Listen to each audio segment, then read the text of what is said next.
Olá, meu nome é Newton Hernandes, eu sou jornalista. Eu adoro viajar, conheço mais de 40 países e nenhuma das experiências que eu tive como viajante, ela supera o Caminho de Santiago. Eu fiz o Caminho de Santiago francês, fiz o português, também já fiz o Caminho da Fé aqui no Brasil. E em função disso eu gostaria de dividir alguns conselhos, principalmente de coisas para não fazer, para não transformar uma experiência reveladora num verdadeiro suplício, tá? Então espero ser útil aí para vocês e seguem os conselhos.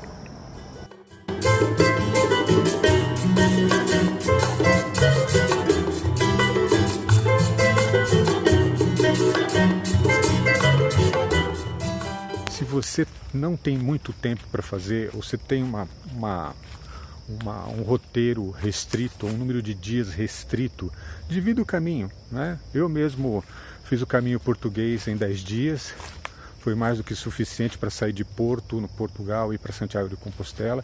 E já o caminho francês eu dividi em 3 partes. Então, quer dizer, você pode pegar as suas férias e dividir.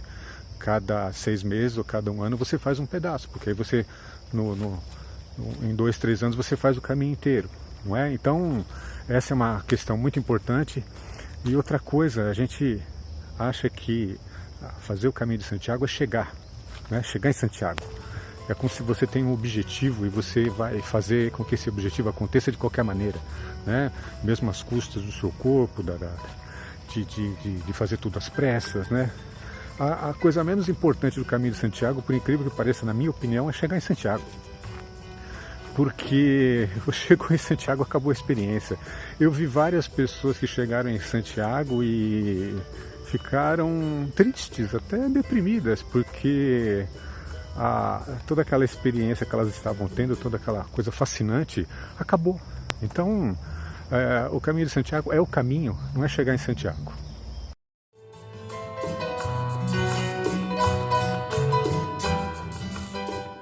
Outro grande problema que eu vi entre as pessoas que estavam fazendo o Caminho de Santiago, principalmente nas etapas iniciais, é a pessoa não se preparar fisicamente. E o que é se preparar fisicamente? Você, se for fazer o Caminho de Santiago, se tiver a oportunidade, você vai ver que teve gente lá que contratou personal trainer, ficou meses fazendo, né, treino. Eu acho isso completamente desnecessário. A questão principal do Caminho de Santiago é caminhar primeiro, né? Parece óbvio, mas não é, porque você não caminha 20, 30 quilômetros por dia, dias seguidos. Nem o personal trainer vai dar um treino desse para você. Então essa é a primeira questão. A outra questão é você caminhar com a mochila nas costas, não é? Uma mochila que tem que ter aí 10% do seu peso, 6, 7, 8 quilos. Essa é uma outra experiência física. Então, a única maneira de você treinar para o Caminho de Santiago, e você precisa treinar para o Caminho de Santiago, é você tirar um fim de semana ou tirar um feriado prolongado e viver uma experiência física como se fosse o Caminho de Santiago. Ou seja, você fazer uma trilha longa, uma trilha que vai exigir bastante do seu corpo, por dias seguidos, e você testar como é a mochila nas tuas costas. Depois eu vou falar tem um ponto aí para abordar a mochila que é especial. Mas assim, é esse teste que você tem que fazer.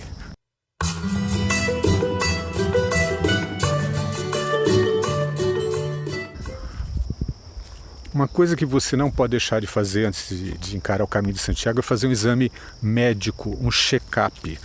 Muita gente vai achar que isso é exagero da minha parte. Eu falei, mas não precisa, né? Principalmente os mais jovens. Eu tenho 20, 30 anos, nunca tive nenhum problema. A questão é, e se você tiver um problema? Por exemplo, eu, quando eu era bem jovem, eu tive pedra nos rins. Eu tive pedra nos rins, acho que com mais ou menos uns 30 anos. Foi a primeira crise que eu tive. E você imagina o que é ter uma crise de pedra nos rins, que é uma dor que dizem que equivale a você parir um filho, só que você vai parir uma pedra, né? Você imagina o que é você viver uma experiência como essa, por exemplo, no meio do mato, né? Entre 2 aldeias da Espanha, por exemplo. Não é? O que você faz? Então, é sim necessário você fazer um exame médico.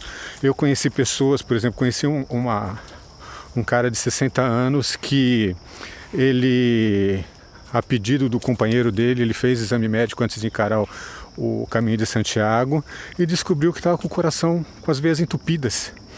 Ou seja, a preparação do caminho de Santiago talvez tenha salvado a vida dele e evitado um infarto. Inclusive um infarto que, se ele não tivesse feito o exame, podia ter acontecido no meio do caminho de Santiago. Então faça um check-up.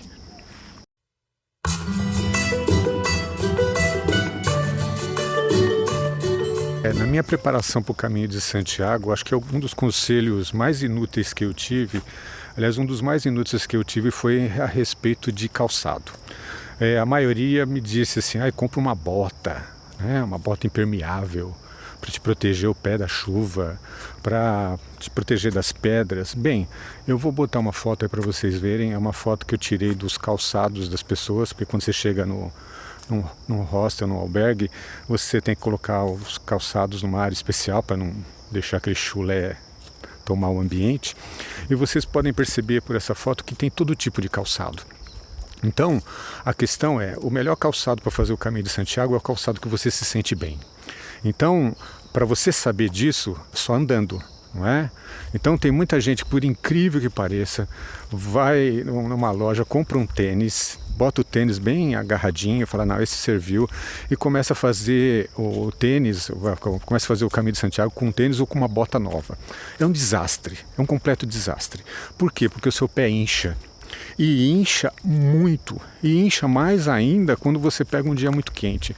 Então, para você saber qual calçado que serve ou não para você, só testando, só fazendo uma trilha, só indo num lugar onde você vai andar, por exemplo, 20 quilômetros com a mochila nas costas e ver o que vai acontecer com o seu calçado.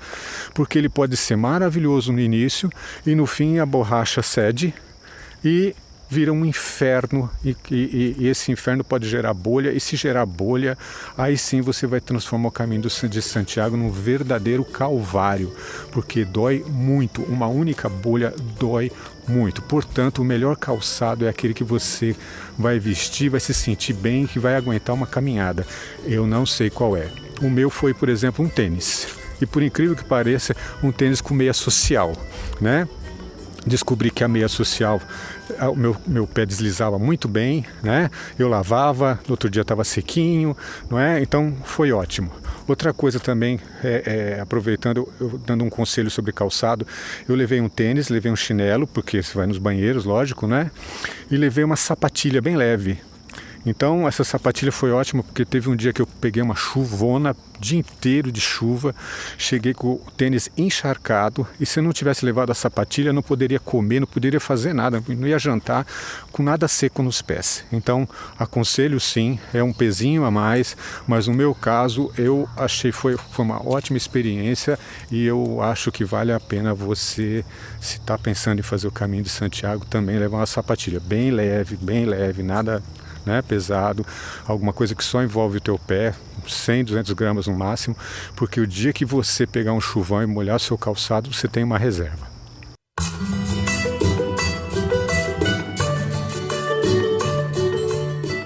Uma das coisas que mais me surpreendeu no caminho de Santiago foi pegar um dia inteiro de chuva, como é esperado, não é? E perceber um monte de gente sem capa, ou com uma capa completamente inadequada. O que é uma capa completamente inadequada? É simples, é uma capa de chuva que você usa meia hora e já está mais molhado por dentro dela do que por fora dela. Então, por incrível que pareça, tem gente que não dá a menor atenção para isso. E o que é uma boa capa de chuva? Uma boa capa de chuva é uma capa, primeiro, que envolve o seu corpo inteiro, protege a sua mochila, ela fica debaixo da capa, e que não tenha costura. Há muitas capas assim, não são caras, né? E você encontra em lojas de artigos esportivos, então vale a pena você investir, porque a hora que chove, você corre o risco de ficar um dia ou até vários dias debaixo de chuva. Sem uma boa capa de chuva, você corre o risco de se molhar, de se gripar e de novo transformar o caminho de Santiago numa experiência ruim e trágica. Não faça isso, compre uma boa capa de chuva.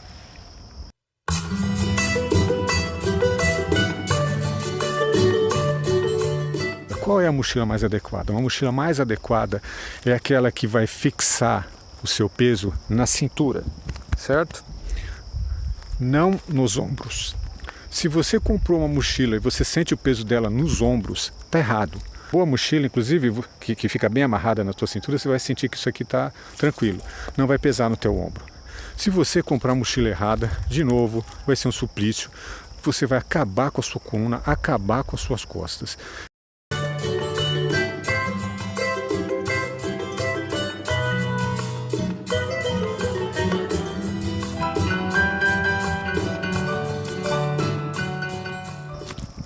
Bem, não carregar peso desnecessário na mochila. Bem, isso é um clássico, né, no Caminho de Santiago. Eu acho que 9 de cada 10 peregrinos fazem isso. Carrega coisa que não precisa. O que é coisa que não precisa? É tudo aquilo que você acha, principalmente que vai deixar você bonitinho, mais cheirosinho, não é? Muita gente vai com 3, 4 camisas, porque, pô, fica chato, né? Você todo dia você encontra nos albergues várias pessoas que você já encontrou antes, você está com a mesma roupa. Desculpa, o Caminho de Santiago não é para se vestir na última moda, nem para impressionar ninguém. Aliás, o grande exercício é esse, né? Se você conseguir fazer o caminho com o mínimo possível, você está entendendo qual é a proposta do Caminho de Santiago. Então, portanto, quanto mais leve, melhor, a sua coluna agradece, você vai se cansar menos e vai ser muito mais feliz no Caminho de Santiago.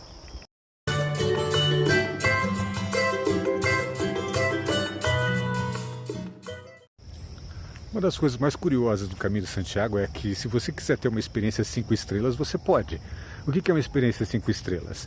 É contratar em cada trecho da viagem alguém que vai carregar a mochila para você, o que é incrível, né? Você sai de um hostel, deixa a mochila, aí vai no outro hostel, depois de uma caminhada, ela está lá, te esperando, não é? E nem ficar em hostel, ficar em pousada de luxo, hotel de luxo. Isso dá para fazer o caminho inteiro. Agora, vale a pena fazer isso? Se a grande questão da experiência é o desprendimento, é você viver com pouco, não é? Comer a hora que quiser, fazer as coisas que você quiser, sentir os limites do seu corpo, inclusive com uma mochila, né? Onde você vai levar a tua vida nela, não é? Para que fazer isso? E outra coisa, a coisa mais legal do Caminho de Santiago, na minha opinião, é quando você chega naqueles albergues públicos, tá aquela multidão de gente e todo mundo se encontrando, se esbarrando, todo mundo indo para a cozinha fazer a sua comidinha no lugar de comer no restaurante. Essa união das pessoas, onde você pode conversar com gente do mundo inteiro, inclusive trocar a sua comida, né? Trocar o seu vinho, né? Dividir o seu vinho, dividir a sua comida, é uma experiência impagável. Eu acho que para mim essa é uma experiência luxuosa, não ficar num hostel, num hotel de charme, né? Com todos os confortos, mas sem essa convivência humana e rica que você pode ter nos lugares que teoricamente são os mais baratos.